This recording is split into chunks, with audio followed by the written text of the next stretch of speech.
All right, welcome everyone to the Asset and Investment Review Task Force. Today's September 30th, 2025. And we've got quite a few folks joining online and here in the room at the Capitol in Salt Lake City.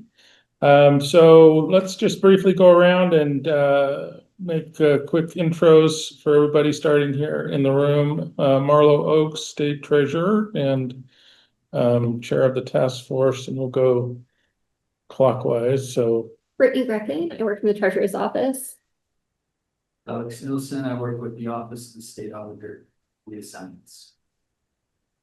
Matt Dojo, Stiefel Nicholas. Rusty Cannon with the Utah Credit Union Association. Billy Hesterman with the Utah Taxpayers Association. Tina Cannon, Utah State Auditor. Kurt Slaw, I'm in the Office of State Treasurer as well. all right, and then online. Yeah, Dan Gardner, I'm the Chief Examiner for the Department of Financial Institutions. Patrick, Patrick Daly, I'm a principal and founder at Tour Partners. Lindsay, Hello, Lindsay Mueller. I'm with Tour Partners as well. Mark, Mark Stisser with Tour Partners. Todd, Todd Hopper with Granite School District. Brooke, Brooke McCarrick, Utah Attorney General's Office. Senator Stratton. We'll come back. Kim, Yeah, so Kim Jackson, Utah County Treasurer. there's the Senator. Thank you. Sorry, Kevin Stratton, Utah Senate. Glad to join you all. Thank you. Jonathan, Jonathan Ward, Science Public Finance. and Jason. Jason Nielsen, Office of State Treasurer. all right, excellent. Welcome. First item of business is approval of the minutes from the August 15th, 2025 meeting. Are there any questions on those minutes or comments? Hearing none, I will entertain a motion. So moved. And is that to approve the minutes? Thank you. Do I have a second? Second. And all in favor say aye. Aye. Aye. Any opposed? That motion passed unanimously. Thank you. All right. So the second item, the investment study. So we've got University of Chicago and Tour Partners that are working on the investment portion of this study and looking at whether placing a portion of public reserves on deposit at local banks can provide added value to Utah's economy. So this will be the first, I guess, report that we will hear from them. The next one will be at our next meeting. Is that right? Yes. Our next meeting. Okay. Next meeting on November 3rd. On November 3rd. Yeah. So this is just really kind of their initial report. So we will turn the time over to Tour Partners and the University of Chicago.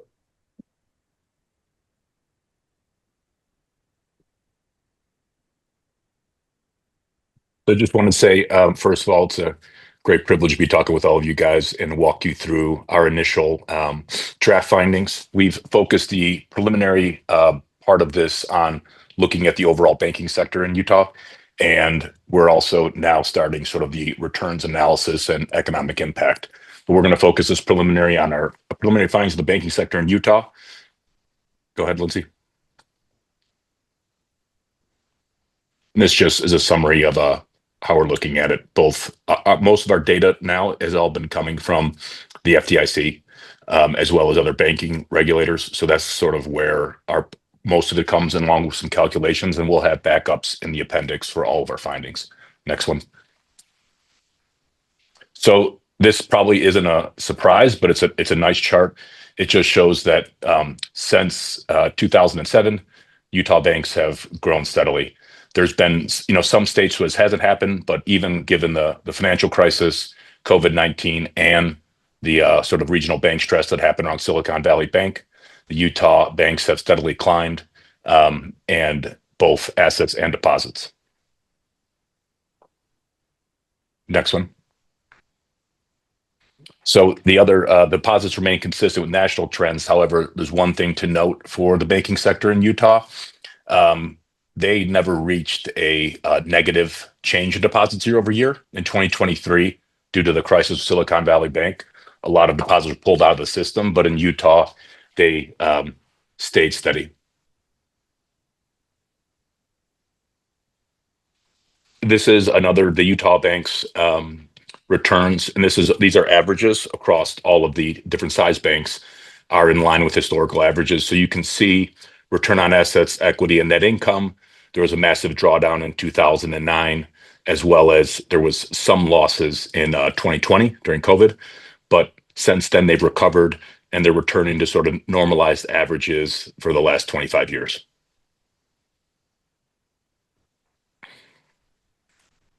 This is a little bit technical, but I'm happy to answer any questions on it.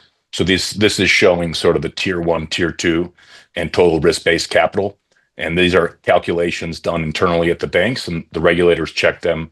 And what this sort of shows is capital ratios through different parts of the financial crisis and different shocks. And surprisingly, they've sort of decreased since then, meaning either they're having less equity or assets collateralized against some of the risk. But it does appear that they're converging along a normalized risk since 2008. And this is, again, averaged, right? So we're looking at the overall Utah banking sector. We're going to get later to sort of a divergence here between different size banks. So this is, I don't know if this is surprising to anyone, but if you look at the banking sector in Utah, and this is also a trend that has happened nationwide. In the 80s, there was a tremendous amount of community banks. Community banks are defined by the FDIC, total assets below, right now, about $1 billion. And there's some other criteria to make sure that one is a community bank. And what this basically shows that the share of the community banking sector has shrunk consistently and is now at its lowest point. So as of right now in 2025, Q2, Utah has 28 larger regional or larger money center banks and 15 community banks. Part of the reason I think that if you look nationwide, there's been since the financial crisis, much more difficult to start banks. De novo banking regulations have increased, capital requirements have increased, the cost of compliance has increased. So the banking sector as an investment class hasn't been as attractive as it was prior to 2008. This is where I was talking about the divergence. It may be something we can all talk about. So if you look at this is just in Utah, the major banks, 23 of the 28 major banks are well capitalized. So that means they can make significant loans based on deposits, and they're not at risk and they're under no restrictions from the FDIC. When you switch over to community banks, 2/3 of them are actually significantly undercapitalized. So only 33% of them actually could make significant loans based on deposits. The other ones would have restrictions placed on them. And there's also 5 larger banks that are undercapitalized. This isn't unique to Utah, but it's something to note within the landscape of Utah is that the community banks appear significantly undercapitalized.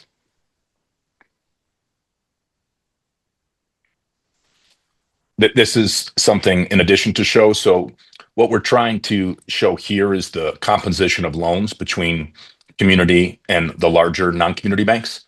They're both heavily dominated by real estate.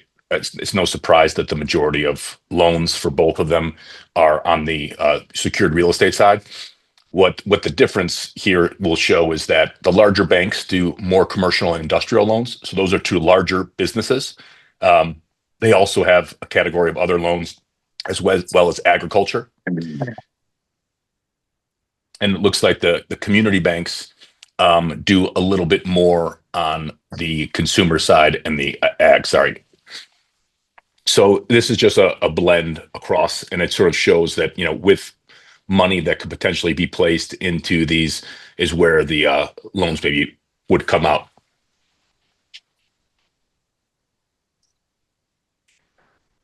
This is another chart that we all found interesting during our research. And what this shows is sort of the Utah government deposits since 2020 has surged to almost $3 billion. And if you look at the share of it since the early 2000s, it was and a couple hundred million. So there's been a significant increase since COVID, over doubling to and this state and political divisions is an FDIC definition, and that includes all state, municipal, county, and it also falls into some of the authorities, sometimes water reclamation, some education authorities. It depends. We can delve into that further, but this is something interesting for all of you to note that there's almost $3 billion of deposits from Utah government. And the next portion of our study, so this will be the final slide we're going to show today. The next portion of our study is where we're looking at the returns assumptions. So I'm happy to, get input from any of you, any ideas you may have. So these are the PTIF return rates for the last 3 months. And what we have started with in terms of our modeling is taking the national bank deposit rates. So the FDIC reports these for savings, interest, checking, money markets, and CDs. And we're doing blended averages of those to sort of model out what the differences would be in the returns. So I'd like to open the floor to questions, and I'd love to get any input from you guys on sort of the direction we're going and any questions you may have on any of the charts. All right, any questions for Patrick?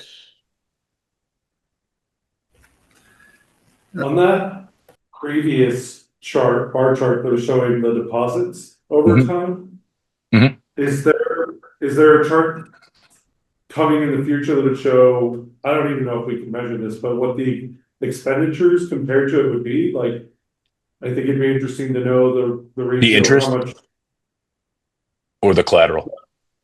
yeah, the collateral more. It seems like maybe the question could be, and not that you have to answer this, are we collecting too much and allowing too much to be held by the government as opposed to the taxpayers? Oh, so these are, I think what this would show is all of the counties and cities' checking accounts and savings account being held at Utah-based banks. So Correct. it may just, I don't know what happened with that surge. It'd probably be a good question for you guys to look into, is why all of a sudden there was that much more cash. It may be cash from the federal government, but that's a lot of cash, almost doubling in 5 years.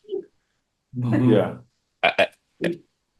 Yeah. Okay. That's All right, thank you. Tina's Yeah. been working on that. So. Yeah, I know this isn't really the focus of the study, but I just wanted to clarify the capital categories you listed on the. You had a chart with the PCA capital categories.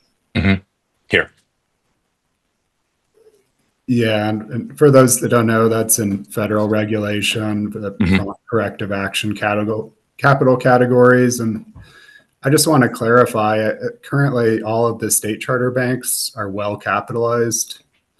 So I'm not sure what institutions are in this population, but I just want to clarify, there are no state charter banks that are currently undercapitalized. In fact, they're all in the well-capitalized categories. So, Dan, we can get you that list too. And significantly undercapitalized banks still operate and can be very, very profitable. They're just being closer watched by the federal regulators, and those are not state banks. yeah, understood. Thanks.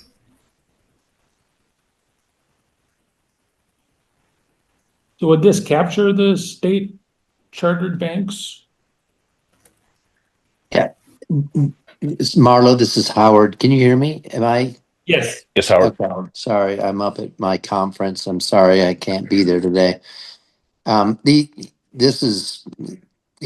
interested to see which institutions this represents, because this is very this is a very unusual, Utah banks are some of the best capitalized, strongest, most profitable. I mean, I'd like to know who these 10 community banks are in Utah that are significantly undercapitalized. It just, I mean, these are very foreign numbers to me.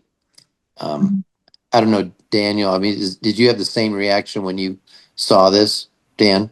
Yeah, I think there's something that maybe off here, or maybe something that, we're not aligned with, because there are 35 state charter banks and they are all well capitalized. So I think somewhere here, this is maybe a different number or a different population, but maybe we can chat offline on that. But I Yeah, can tell you and that Dan and 35 Howard, state charters. we can get you the data set we're working off from the FDIC on this, so you guys can look at them, and we'll get all the names and everything are available. So we'll just send you a separate, sheet with everything. Thanks, Patrick. Yeah, I think it would be very helpful to have the department involved, because we look at this data pretty much on a quarterly basis with the department, and I've never seen a report that looks like this, to be honest with you. So I'll be very interested in getting that. I do think it's fascinating, the observation as to the dramatic increase over the last 5 years, and that's really exactly why we're all meeting here today, is to figure out why that is, and then where the biggest economic bang for the buck is in terms of where that money should be invested. Mm-hmm. And that's what we're looking to you for some insights. When it comes to the yield slide, let's go back to that real quick. Yeah. Yeah. You said that you were weighting that in some form or fashion. Yeah. Because I think, and we can give you those, Howard. We're using different matrices, so it's like 40% CDs, 20% savings, 40% interest checking. Those are just what we've been playing with, and we're happy to work, get input from any of you guys on different weightings we can use for that. Yeah, because as we talk about the excess reserves from this point, I mean, so I'm sure that some of the money in from the local government money that is currently in banks is currently in checking accounts, which probably yields very low, right? At some transactional account. But that's not going to change much. But if we have folks take money out of the PTIF that might, be yielding 4.4% and move it into a local bank so that it can turn into a loan in the community, again, and we're actually creating money and wealth at that point. That's not going to come in they're not going to add it to their checking balance. Their checking balances, I would guess, are going to remain fairly level. That's going to come in the form of some kind of a time deposit with a yield significantly above the weighted yield of which takes into consideration probably some transactional accounts that have no yield at all. So I think we need to we want to compare that. But more importantly, let's say it ends up being 3 or 3.5, and a time deposit of some type, or maybe 2.75, whatever it might be. Yes, we know that there's a difference, but at that point, the bank is pretty much committed to lending that out in the community and the economy, and the economic dynamics of that is way beyond a 200 basis point differential in marginal yield, because we're actually creating money and creating wealth. So that's what I hope we get to. And that's what I think. And Howard, it'd be great if you could we could work with someone on your end or in the Treasury Department to get maybe a weighted average of CDs or time deposits, to use because you're right. It's not, we're gonna weight it differently as we get more data. This is also national bank deposit data, right? So I would like to have something more specific tailored for Utah based. And, we know that rates are, coming down. So all the returns are going to be down a little bit. So I think if we look at CDs and some other, time deposits, we can actually compare better apples to apples. And then when we show you guys our econometric analysis for that, the value of creation of money, we can, we'll be able to matrix it all out a little easier. Okay. I'm happy to work with you.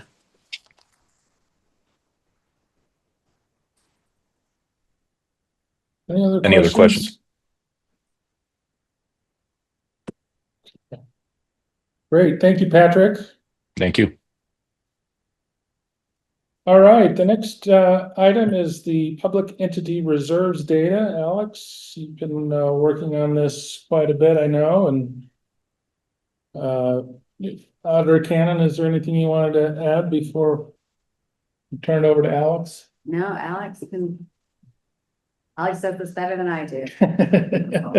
Data magic. Very kind of you. Yeah, so I'm gonna start out, before we go into our dashboard updates. just gonna And go- Alex, I don't know if you can scoot closer here. Yeah, let me do that. If that's where the audio is coming from. Yeah. Right. Everyone online able to hear me okay? Got a thumbs up. All right. Let's jump into it. So we sent out that survey earlier this month. We sent it out to about 1,200 different local governments. And we got 250 plus responses. So pretty good response rates. We sent this to CFOs, CAOs, or other kind of primary contacts that we had in our state reporting system. These are folks that are uploading D&I reports, annual financial reports, or other kind of reports that the treasurer's office and the auditor's office collect. And these are the individuals that would be uniquely able to kind of answer these questions that our survey had. Had about 24 questions on it. And here's our responses by government type. So we had a pretty good spread, actually.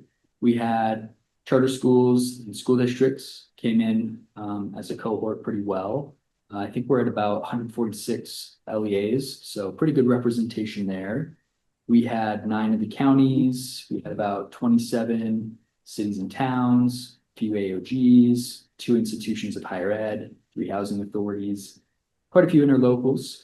And then PIDs and IFDs, these are public infrastructure districts and something financing districts. So yeah, infrastructure financing districts. We had 36, though that's kind of a misnomer because like half of them were them just saying we don't have any activity yet.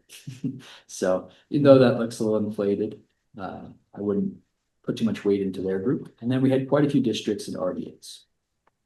So takeaway from this, we had a pretty good representative sample. Obviously we would like more, but a lot of folks are in the middle of their audits or they're doing audit adjustments and other reports. So we're still having more trickle in. But I think this is pretty good to make some kind of influence from.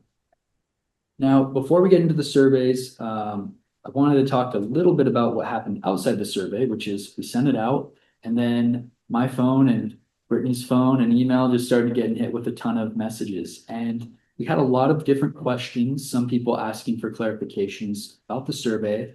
But what was interesting, and I think this group should be aware of, is we had a lot of different officers, whether this was a treasurer, a clerk, or some other kind of individual, basically be like, we have no idea how to answer this question. Can you teach us how to answer this question? Or they would say things like, I might be able to answer this since I started working here a year ago, but 10 years, no idea. 5 years ago, no idea.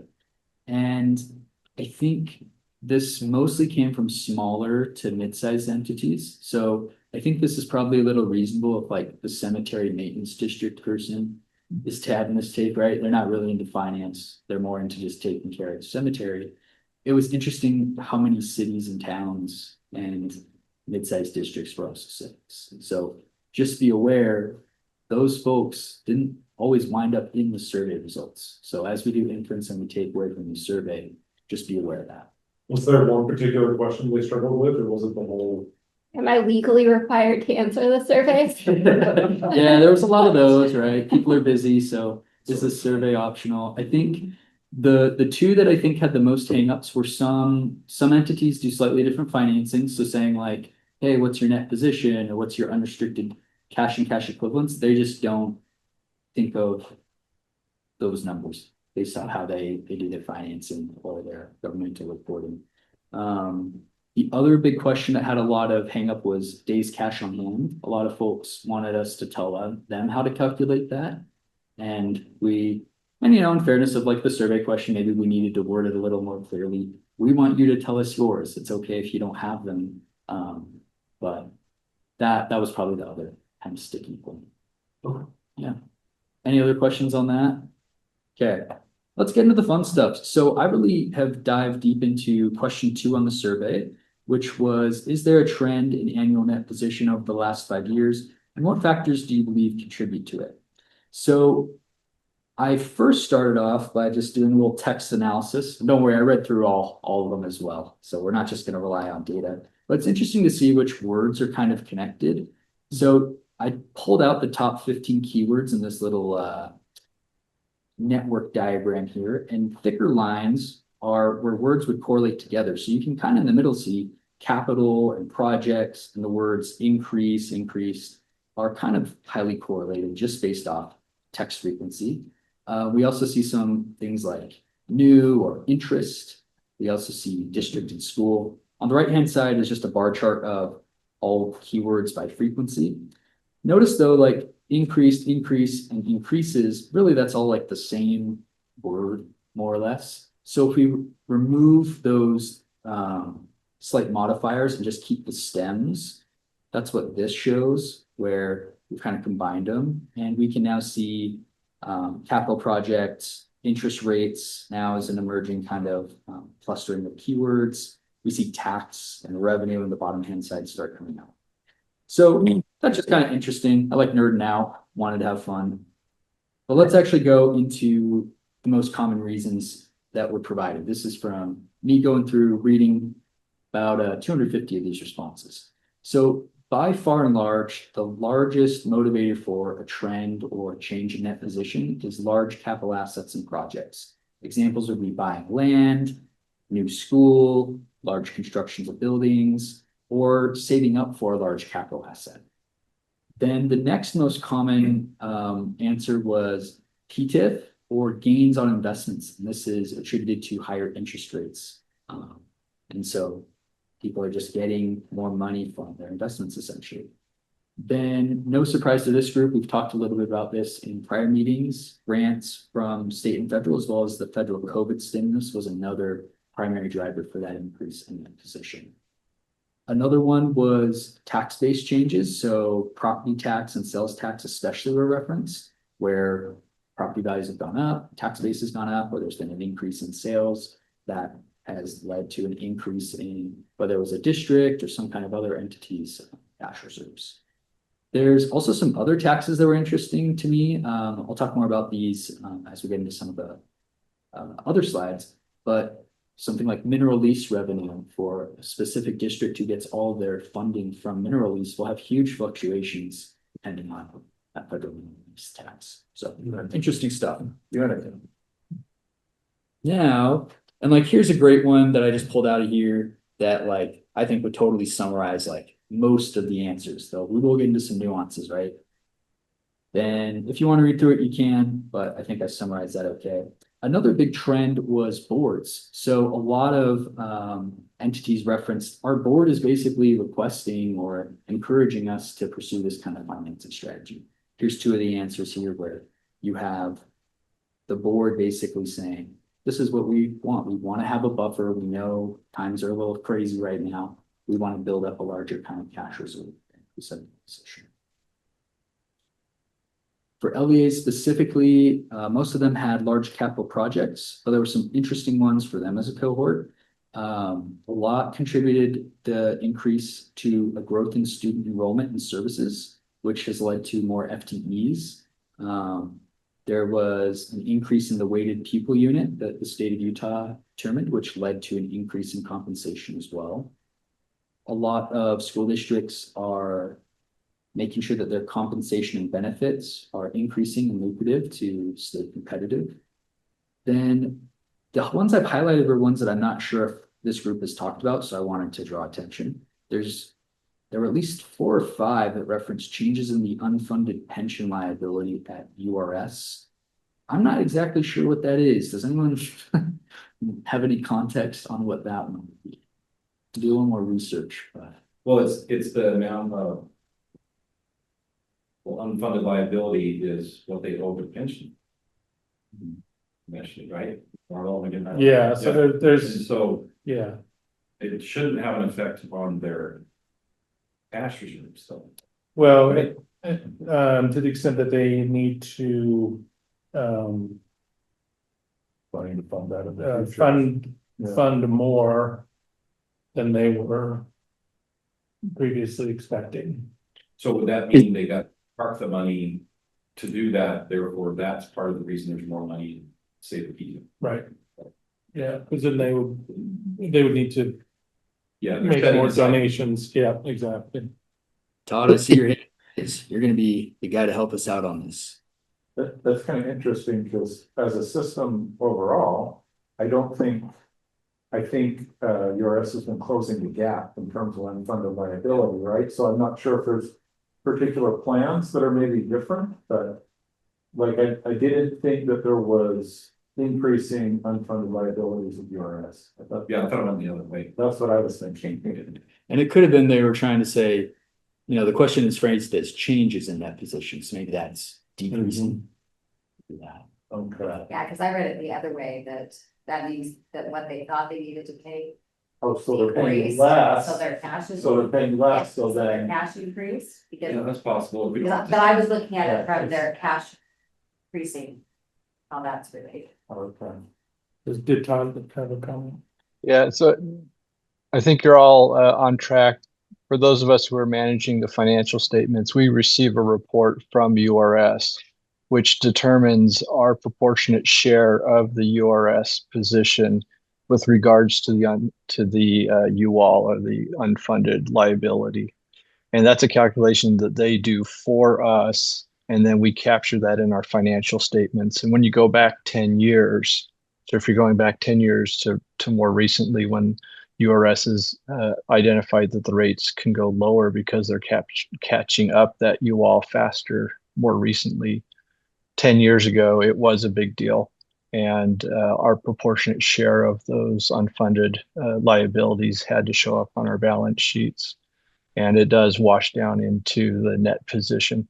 And that changes from year to year depending on demographics and the payrolls and et cetera. There's a lot of moving parts that can change your proportionate share of the unfunded liability of the state.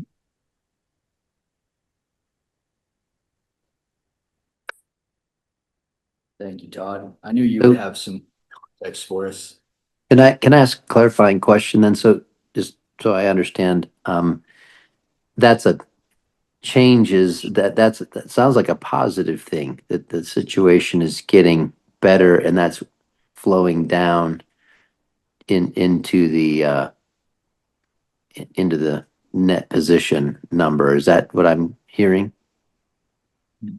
It can change either direction. It all depends on your specific entity's share of the overall URS unfunded liability. We're trying to figure out why these numbers are going up, and so that's what I'm trying to. Can I make that assumption, Todd, or are you saying you can't make that assumption? I think the question was with regards to change, and change could go either direction. So I don't know that you can categorize it just as a upward trend. Okay. But Alex saw more numbers, so I'm speaking more from my experience with my LEA and a couple others. Yeah, it was only mentioned by, I think, 3 or 4 that I've seen so far. So not all of them were mentioning it, but I think probably our larger districts would come up there more often. Then a few referenced designated savings by the state board for special purposes as for why they have to retain more money. And quite a few basically just said, we've been too conservative on our budgeted spending, which was interesting. Housing authorities, there's a lot of reasons here, it looks right. Obviously some overlap. This is from the Utah Housing Corporation, so I thought this was a good summary. But just due to interest rates, a lot of craziness in finance writ large, that's led to a lot of craziness in the net position for them. Then some additional ones that have not been discussed by the task force that I wanted to bring to your attention. For our health departments, districts, and some of the interlocals, they've increased their net position due to an increase in Medicaid eligibility and services provided. So that was interesting. Oil royalties got referenced by one or two of the districts. And, oh yeah, I talked about that one on the. It's also important to note that quite a few survey responses indicated that there wasn't a trend. Here's some examples of those answers where some people are just saying, we've had volatility up and down. We're not having a strong positive trend or a strong negative trend. So I think it's important to recognize, well, maybe as a whole, we can say things are going up. That's not necessarily true for every single entity. All right. Any questions so far on that survey analysis? Okay. Cool. So that was just question 2, right? We have quite a few other questions. Are we planning on going through all questions like that, or? Well, that's what I wanted to pivot to next. So some of these questions are little like us trying to get data, right? Where we say, hey, what was your net position for the last 10 fiscal years? And right now I have some scripts running that are going to be pulling all those data points out. Little oversight on my end.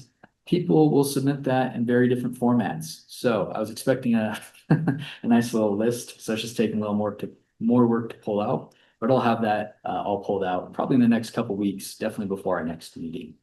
So I'll do that for these other questions, but I think for the remaining qualitative questions of what we're asking for, you know, what are the trends? What do you think? What would you attribute this to? Those kind of things. I think I can do a little bit of that work, but it'd probably be good for the task force or a group that's actually doing the study to look at some of these responses, because the other thing that jumps out is almost every entity has kind of a unique situation. This entity is doing a capital project. This one is getting some different kind of tax revenue. Obviously, there's some overlap in some things that emerge, but it's really important to probably recognize almost every one of the governmental entities is a unique little story for why they're increasing those groups. So I'm happy to help with some of that analysis, but it probably will take and require more people. As Alex's boss and over his time allocation at this point. My concern at this is we would like it to be useful for you. If you would rather just have the raw data and able to look at it, we're happy to just give you the raw data.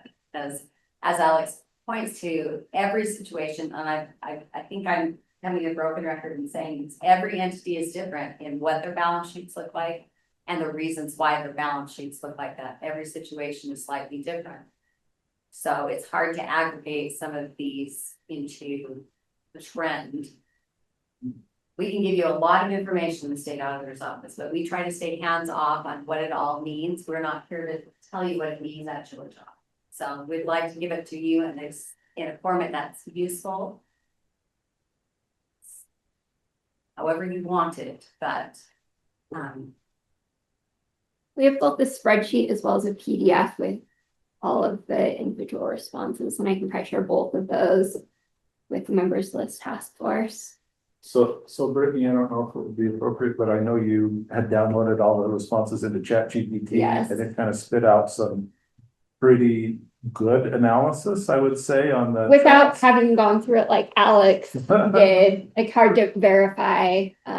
So findings, but they were interesting. It'd be helpful to share, you know, that the ChatGPT response on the.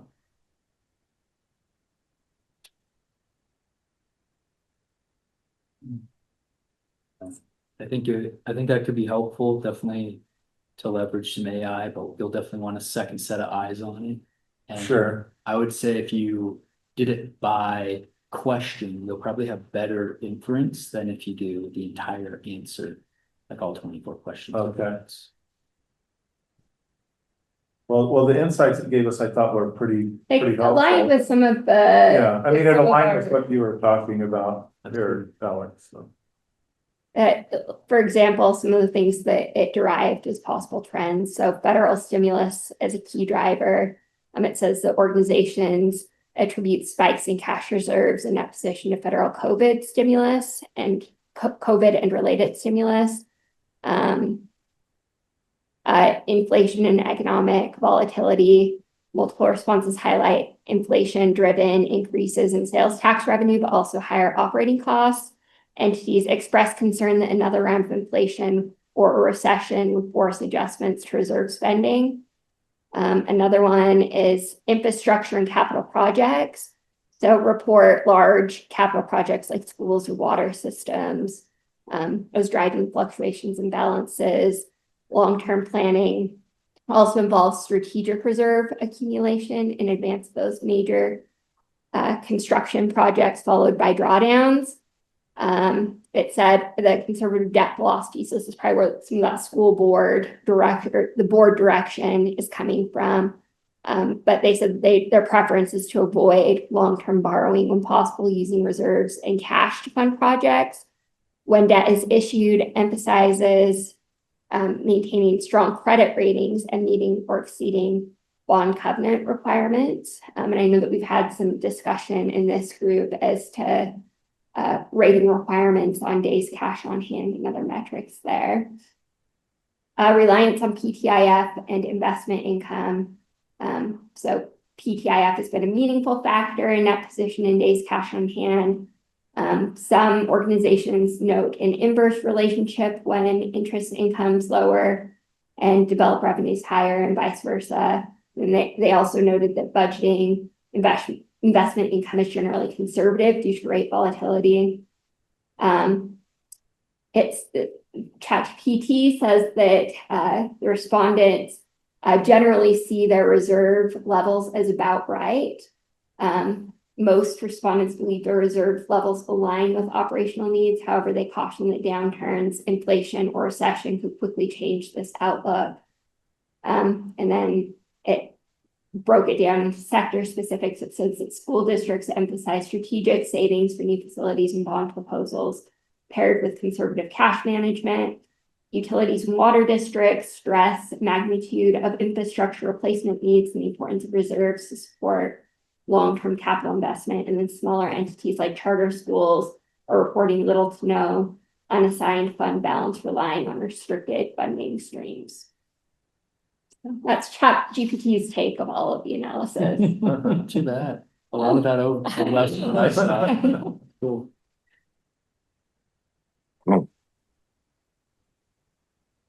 I would just like to say, as a state auditor, that I am sure that they did not mean that they still had COVID funding. I am really sure that they have other sources of revenue that were saved because they were spending their COVID money first. Yes.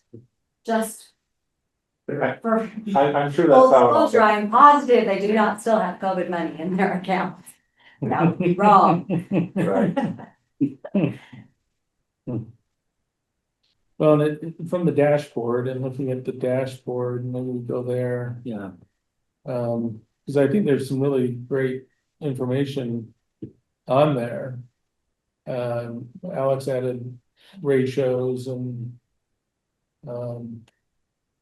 Which section do you want me to start in? maybe explore by entity. And then, yeah, like if you chose some of the larger school districts, so maybe 5 school districts, so. I just typed in, yeah, there you go.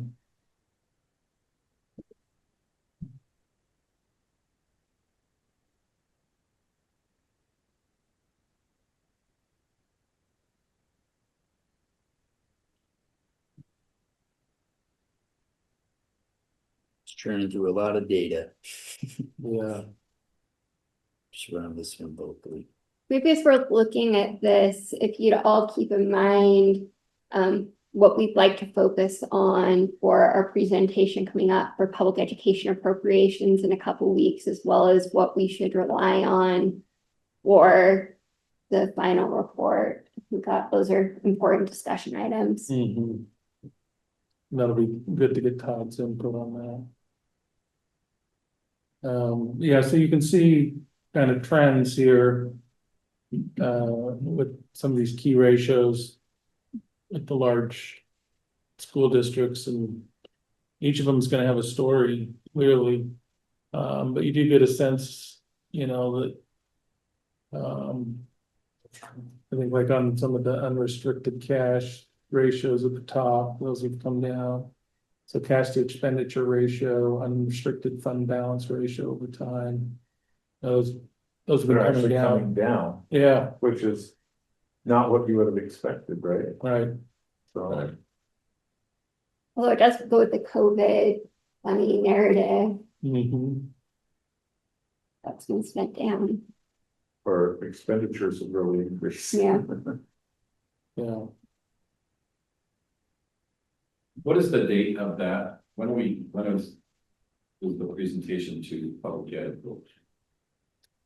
When it October 14th, October 14th. yes. Are you doing that, Marlon? I think The so. auditor and treasurer are going Both. to present that. Mostly tomorrow. I was thinking mostly tomorrow. Okay, mostly hours. What was the coverage ratio that was down a little bit? I'm sorry, I'm trying to understand what these ratios are right there. Right, go back, sorry.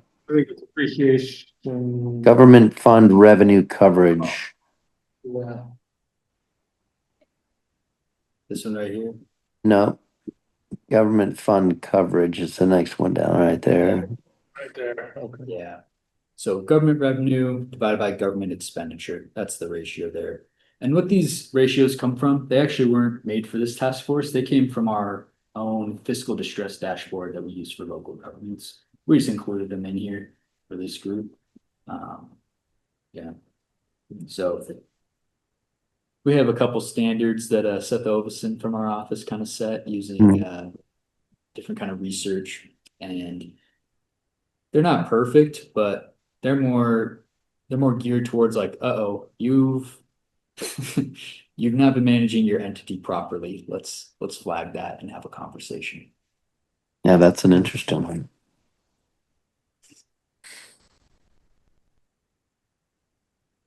Are there other things that you would show us here, Alex? I was just gonna show you, you talked to me about adding a couple features to the Explore by Bank tab, which I've done. So you can now select all of them at once. It's gonna take just a second. Oh, let's see, it should have. Oh, here we go. It's always a little embarrassing when your dashboard doesn't work when you're showing it to people. Right? Yeah. Let's see. Okay, ignore what I said. I got it working on my my computer. I guess when I brought it over here, it has decided to not work. But long story short, we'll set it up so you can select by banks and show all of them at once instead of just 15 at a time. And there'll be a nice little table down here that will show all the details. So if you want to select maybe some of the, just a few banks, maybe 5. Yeah. Oh, let me I know what the issue is. Do this real quick. See if I can get it fixed in just 30 seconds. Coding on the run, here we go, he's impressive. It's how we test people's skills, if they can code while they're in a meeting. No promises, no promises. Start question. Yeah. Sorry, dudes. I usually try and get this stuff all sorted before I hop into a meeting, but I guess I'm gonna do it.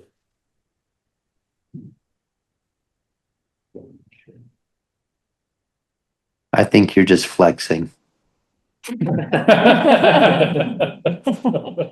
Howard, you're so hip. I'm impressed to know that.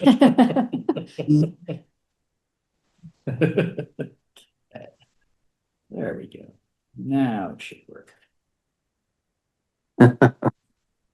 Oh my goodness.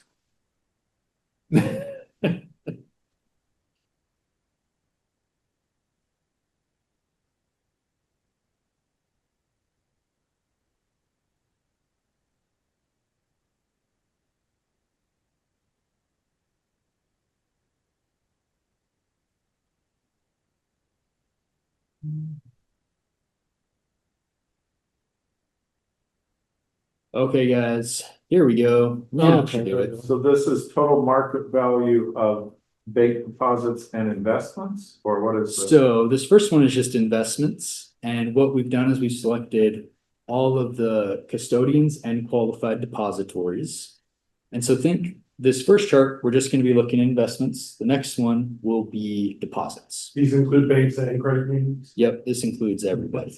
And even some weird ones where like the reporter just put like broker or other or something weird. Or internal. But this can be helpful to see like what are the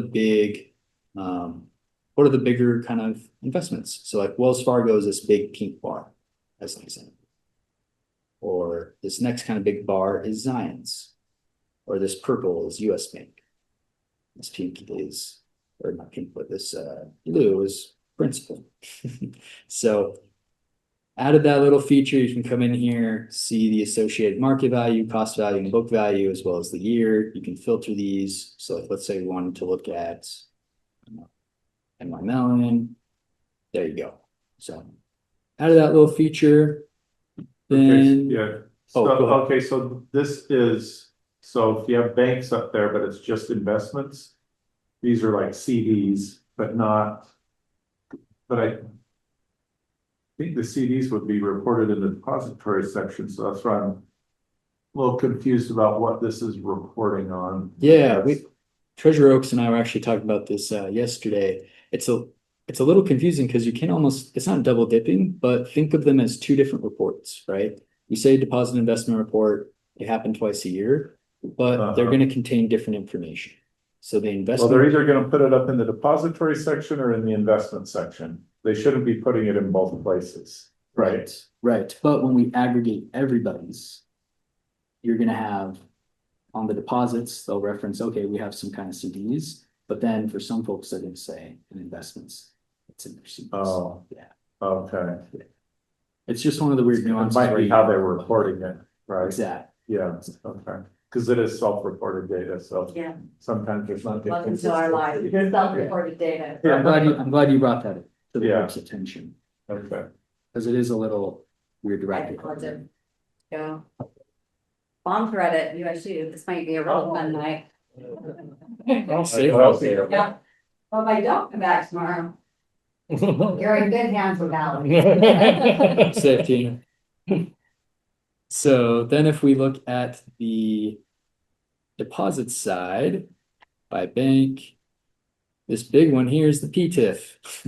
So Yeah, take that out. transitions well, right? Let's go find the PTIF, unselect it.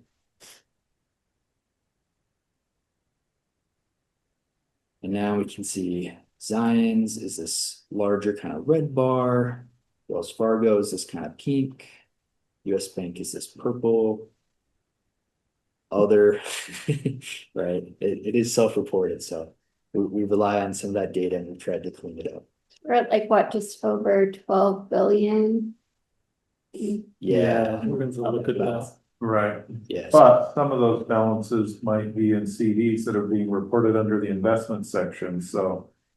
This probably isn't a great source to know exactly how much are invested with local banks, you know. Yeah, and that's why we need to go through it again and just make What, sure. what we're market comfortable. for partners and put together is probably a little more accurate in terms of what we actually have on deposit with banks.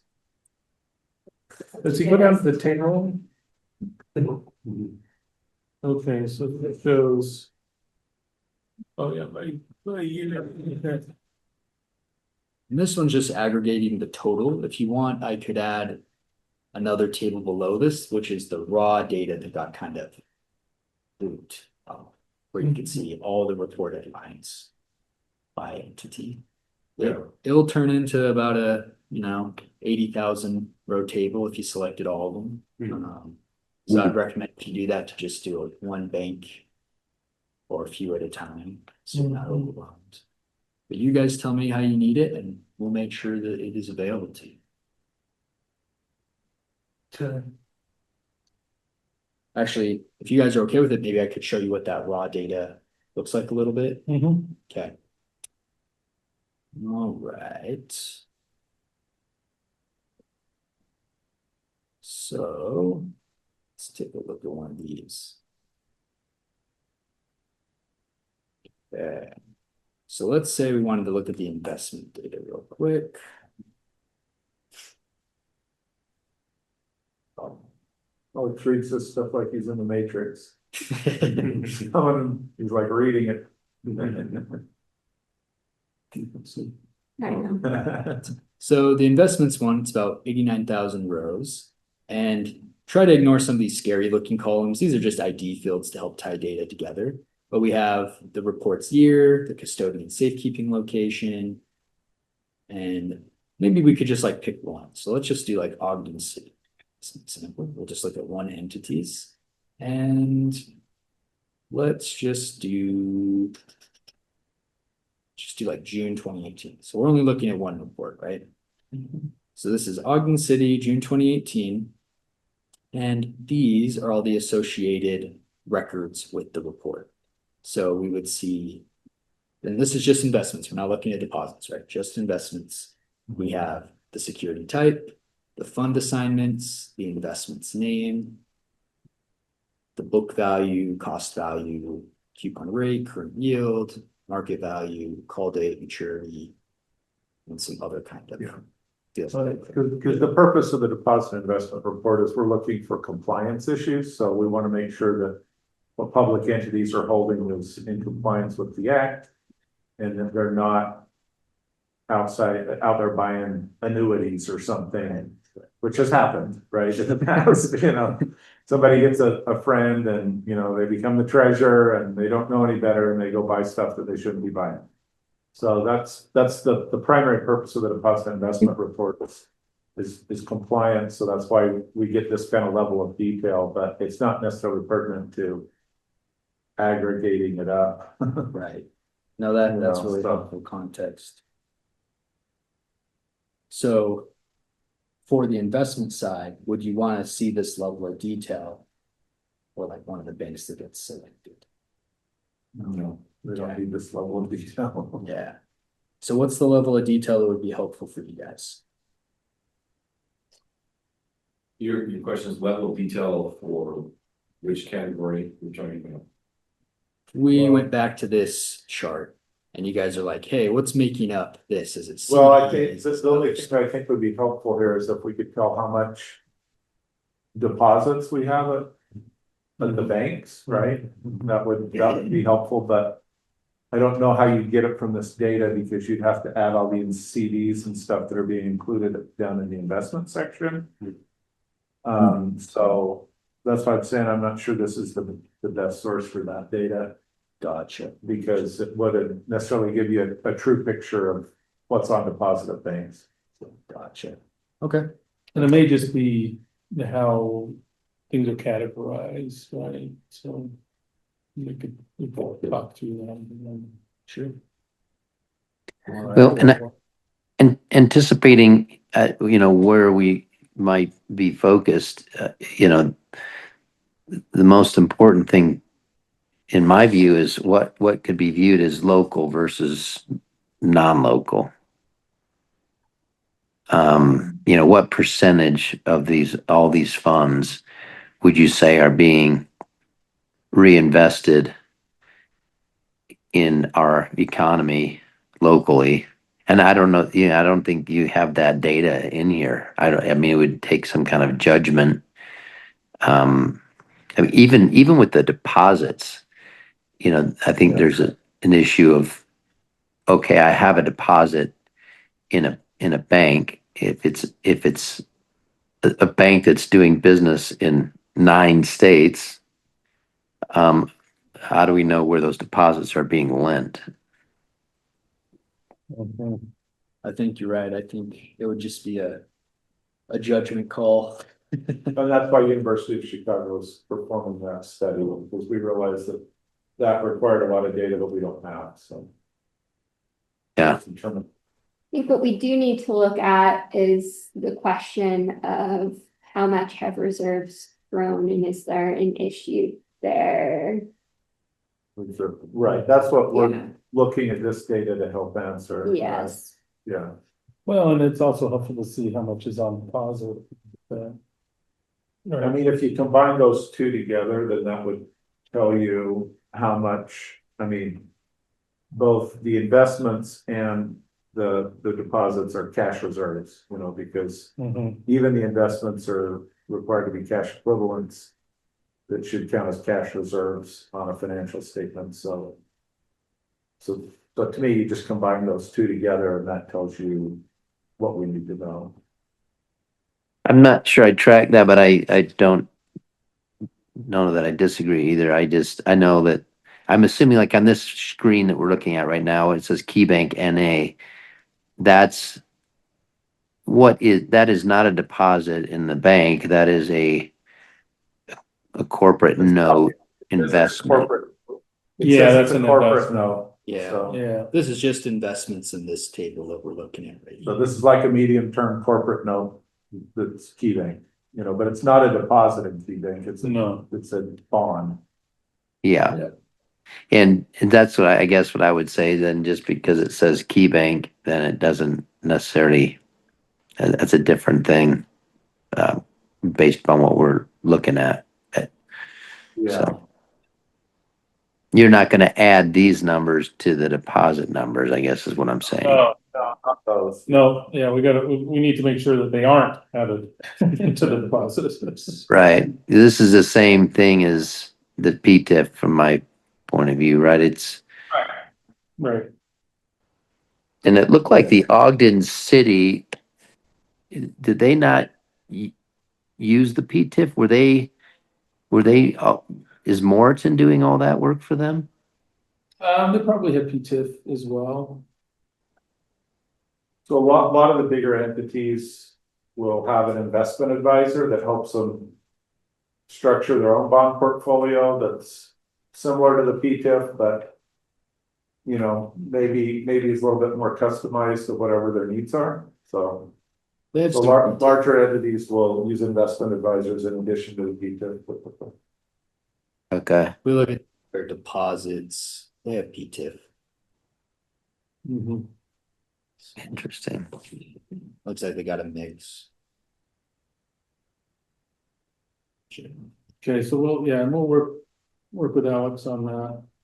I think it'd be helpful to get feedback from this group on, based on the dashboard and the data that Alex pulled, what elements do we think would be helpful or most helpful in answering the questions, both for the final report that's due November 30th and the interim presentation that we're giving to public ed on the 14th of October. Which data elements do you think answers the public reserve growth question the best, and what takeaways should we be presenting both on October 14th, but then starting to incorporate into that November 30th report? What we're trying to. The overall question seems like the reason we're here is twofold, right? Why the increase? Mm-hmm. And then the question, like that Howard mentioned, of what would the effect be of moving it to local financial institution? So on October 14th, are we trying to give them evidence that yes, that is what's happening, meaning like, yep, there's a trend, and then we're about to tell you what to do about it in December or November, or is it we're telling them what to do about it in October? There's a trend, and why is there a trend, I think, is what we'll want to report. But we're not gonna focus on policy recommendations. Yeah, no, not until we have all of our data, because we'll need what the University of Chicago compiles for that final recommendation on that second piece. When does Chicago get us our? They finish end of October. And our next meeting is November 3rd. So a large focus for our next meeting will be on the University of Chicago's findings. And then takeaways we want to look at as we begin preparing that final report. And then we'll have one more meeting on November 21st. Our final report is due November 30th. So at that November 21st meeting, we'll hand you a draft and go through that and make sure that it's on point so we can make any changes before it's submitted on the 30th. So Marlo, do you have what you need to prepare for October 14th? Is there, I think so. Is there anything that this group would like us to focus on or emphasize in That's terms the- of trends? So this is public education. Yeah, that's public. So we're focusing on the public ed piece of the question. Interesting. Well, I mean, I think you just present things I found most interesting. I mean, again, just laying out the trend in terms of reserves, and then I think over a period of time, I don't know if it's 5, 10, or 20 years or whatever. I think the broader picture, the better. But I know there's probably gaps in the data, so I'd look to Alex for what is most, comparable. But I think we should look as broadly as we can in terms of what is the trend, the reserving trend, and ideally, if we could compare it to something like total revenue, or just so they can get an idea of these reserves as a percentage of something relevant. I don't know what Alex would recommend in that regard. And then I do think it's important to look at over the same period is the percentage of reserves that were deposited in financial institutions versus invested, what that ratio has done over that period of time. So they can kind of see what's happening. Our reserves are going up. Are they going up as a percentage of something relevant? That would be important to know. And then where are they being held, in relationship between deposits and investments? I think that's the picture we want to paint. I'm not sure what picture it paints right now, but I'll be interested to see. And then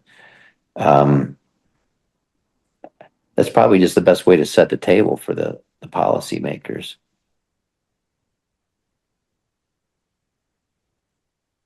I like those. I think we could definitely set up some stuff to have it as a percentage of like total revenue or total expenditure. I think some of those ratios already exist. And yeah, just kind of up and lay the groundwork and big picture. I think we could definitely do it. I mean, I'm still confused, Alex, because we see this number and the number seems to go way up. Yeah. But then the number as a percentage of anything, those ratios that you showed, it looked like it was going down. So I don't. School districts at those 5 ones. Yeah. Yeah. Yeah, that just seems counterintuitive because that would go the same direction, not the other. Well, let me dive into those 5 school districts a little more, but that one that was going down was their unrestricted cash and cash equivalents. So it could just be that they've committed it or put it towards other kinds of things that, okay, cash has gone up, but we have it with some other kind of legal. So they're restricting it for a future capital project, or it could be. There's a lot of reasons. Restricted ahead of time like that? I guess you could, right? It could depend. Yeah, there's certain things like this is coming from higher ed, so it'll be a little different than some of the school districts, but like maybe they received a lot in donor money that they like reinvest. So it's restricted cash that has a specific purpose, like maybe that's scholarships or a building. Yes. So that might explain some of it. We know with inflation that revenue and expenditures have gone up for pretty much every governmental entity. So if that number is going up and then there's more restrictions, that could explain the downward trend for that ratio, even though unrestricted cash is going up. Yeah. I don't think you want to present to the legislators something that doesn't make intuitive sense. So if you show the number of the total reserves, and that's the premise for this study, and then maybe you have to show restricted and unrestricted or something so that in the end you walk away with a narrative that makes sense. But what I saw today, left me confused a little bit. But I think that's probably as ambitious as we can get at this point with the interim committee. I think that's good feedback. Yeah. So, So what is happening with reserves? Here's this big increase, and then what is what is it made of? Restricted, unrestricted, and then where is it being held? How is it being invested? And that probably sets up the next meeting with the Chicago report as good as anything.